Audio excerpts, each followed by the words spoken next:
Hey guys, it's Target here. We're now ready for Season 2 of our Be a GM mode, and as voted by you guys, we did get the minimum 10 votes I was looking for. The Edmonton Oilers were the popular choice, much to my pleasure. Mind you, I would have done anybody in that list, so it's not a big deal. But we will get to other teams throughout the course of the year. But for now, we're going to do Edmonton. I've already set everything up. We're doing a 5-year season, so... a 5-year Be a GM.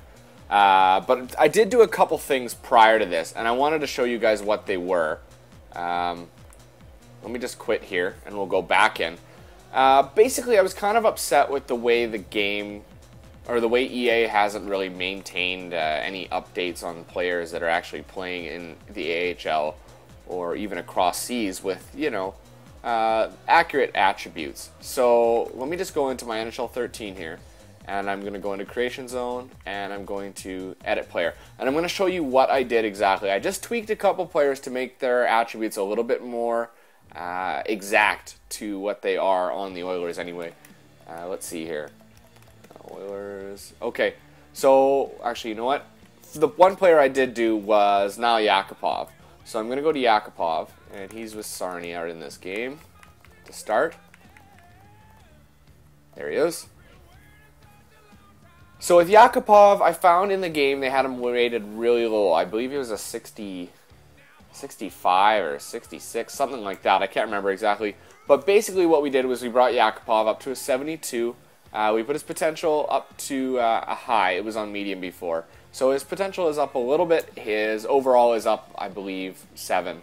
I think that's more applicable to a player that will actually play in the NHL in his first year. That's even a little bit weaker than some of the overalls we've seen from players starting their first year. So we've got, a higher shooting categories for him, passing, as well as a little bit more speed and a little bit more offensive awareness, because really that's where he is gifted. He's not so strong on the defensive side, 69 defensive awareness, so that's typical. That's where he's lacking on his overall, which is fine. That's to be expected. Now, I did do something a little bit special with this, because I'm really upset that EA has not got around to it. A player for the Oilers who will be here for years to come, Justin Schultz. So I created Justin Schultz in the game. Here he is, looking pretty snazzy, I would think, in the orange and blue.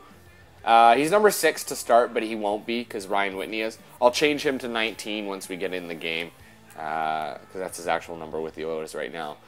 So I put all his information in there. I've got him born in Kelowna. I know he's born in West Bank, but anybody born in West Bank or from West Bank is going to kill me for this, but it's pretty much the same thing. You guys are right next to each other.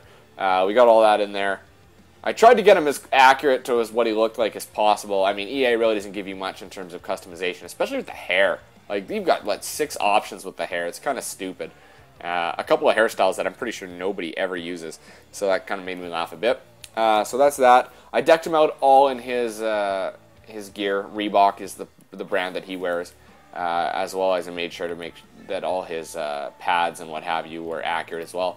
For attributes, I put him at a 77 overall. The reason being is he is an offensive dynamo, and his defensive side isn't too bad either.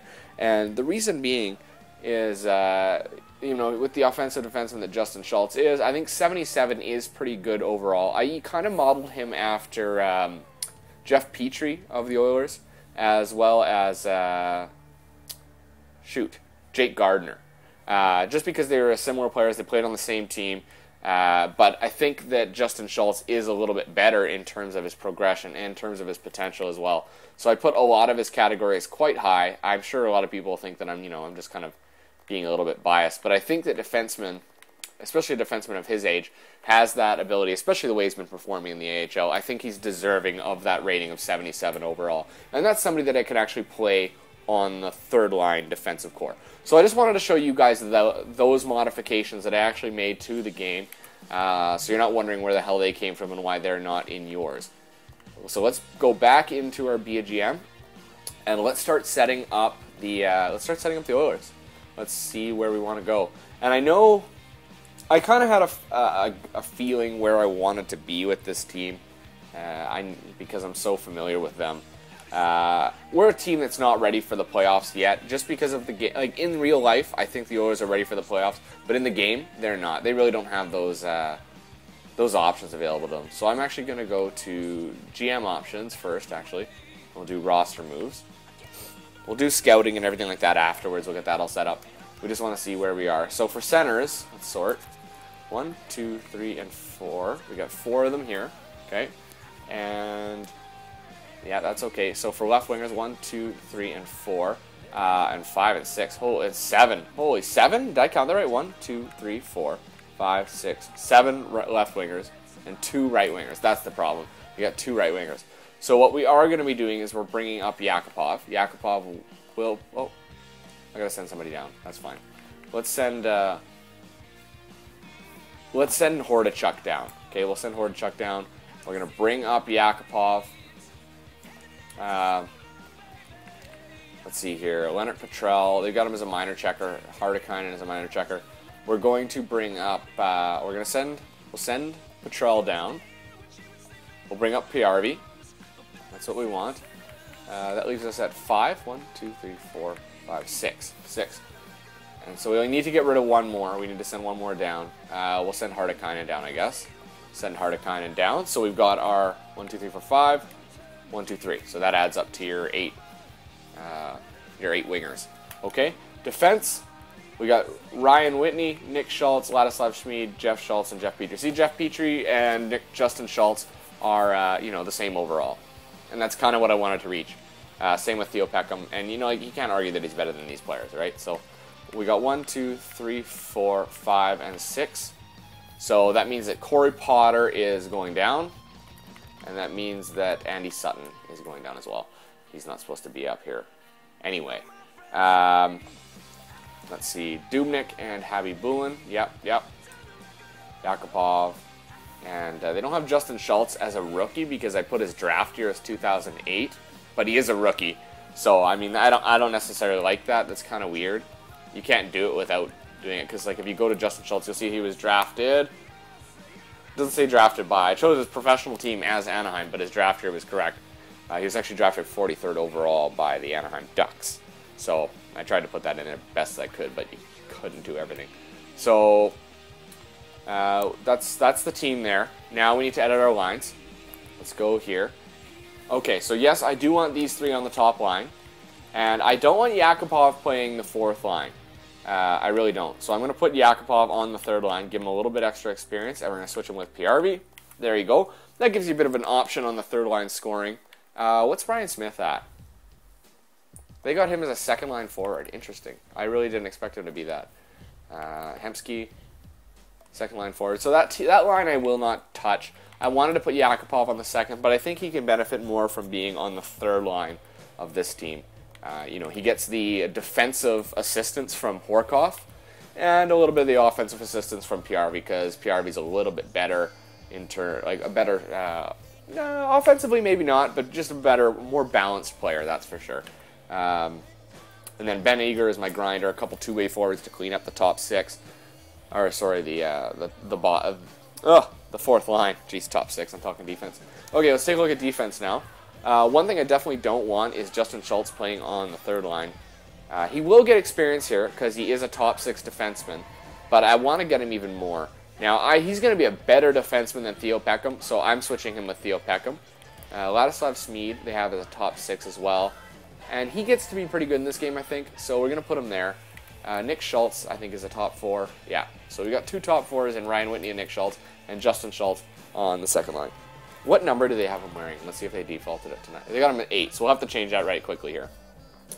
Let's leave it like that. That looks pretty good to me, I think. Not many tweaks needed to be done. Let's check the power play. Okay. Yeah, I want those 3 there. Taylor Hall playing on the... No. I would rather have Taylor Hall playing on the top line. Like that. And... yeah, that's good there, I think. I'd also like to get Justin Schultz out there. And he is out there. Okay, sorry, he is out there as a defenseman. Perfect. 2 offensive defensemen on the power play. That's fantastic. This looks pretty good. Where is Hall, though? Why Hall was left out, I have no idea. So let's play Hall here. Oops. Let's put Hall right here. You need a sniper on a 4-man power play? Absolutely you do. Penalty kill. Let's try and get our defensive guns out there. Horkoff and Boulanger. I would actually put Boulanger down here like this, because Boulanger has good face-off, I believe. His face-offs are probably in the 80s. Yeah, 85. He's got great face-offs, and Horkoff's got pretty good face-offs too. He's 85. So they can play, those two can play the center on those spots, and they've got really good defensive skills too. 86 to defensive awareness, and 84 defensive awareness. So those guys are good for the penalty kill. Actually, you know what? Who's better defensively? Nugent Hopkins, 84 defensive awareness. 86. Yeah, so that's a good balance. That's what I want. You want your winger to balance out your center if he's lesser, right? You know what I mean? Justin Schultz. You know what? Ladislav Schmid. Yeah, we want to get him the experience that we can. So we'll put him out there as much as we can. Perfect, perfect. That is good there. I'd actually like... I want to do that. Because Gagne's a little bit better than Nugent Hopkins and Hall's a little bit better than Eberle. Horkoff, Hemsky. Yep, good, good. And Dubnyk as our starter. Okay, let's switch over to Oklahoma. Now, I know before the way I did it, when I wanted to upgrade somebody, I played him on every line. I think that it might be different this year, because it seemed like for some of the other GMs I've done, it actually hasn't helped anything to get them up there. It helped with some, but it doesn't help with all. And it doesn't really look like I have any potential prospects right now. Yeah, nothing much. I'm just going to leave it the way it is here. I have nobody that's really fantastic down in the minors. So I'm just going to leave that the way it is. So that's the way our lines are going to be to start the season. Now, I do want to make a trade. And we're going to do... Oh, you know what? I forgot to turn injuries off. I got to turn injuries off. I can't play with injuries. It's just... It's insane. It gets absolutely ridiculous. There. We'll turn off injuries. Leave those off. I do want to make a trade. And the reason being is we don't have a good goaltending prospect. So I would actually... sooner get rid of a player like Alice Hemsky. You know, he's good and he'll lead us, but I don't expect us to make the playoffs anyway, and I don't really want us to. I'd rather have a higher pick again, and then once all our young players are really up there in terms of their development, we can actually make a big push. You know, the difference that you make will be a lot larger than that if you just kind of struggle. If we tried to limp in here, we could do it, but I think that it'd be nice to hold off for 1 year and rebuild one more year. I know the O's have been rebuilding forever. But let's do our scouting first here. Look at me. I'm just wandering aimlessly around the menus as I talk to you guys. I'm not a good multitasker, I guess.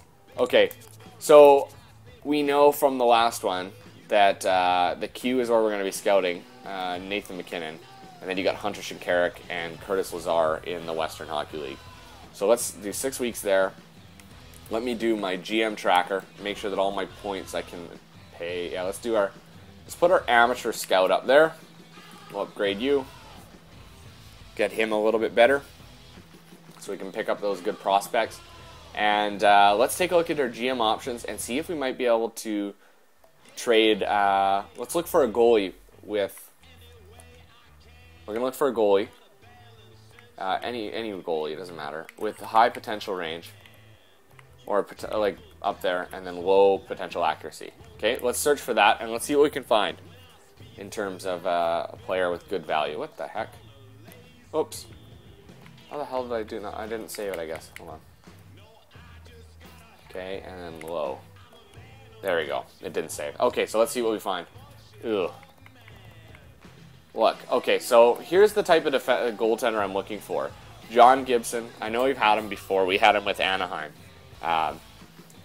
Campbell, and Malcolm Subban. Malcolm Subban's a 56 overall, and he's 18 years old.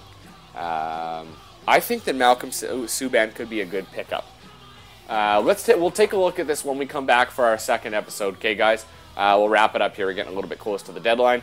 So when we come back, we're going to take a look at some potential options for trading for a goalie like Malcolm Subban or John Gibson. All right, guys, thanks for watching, and we'll catch you next time.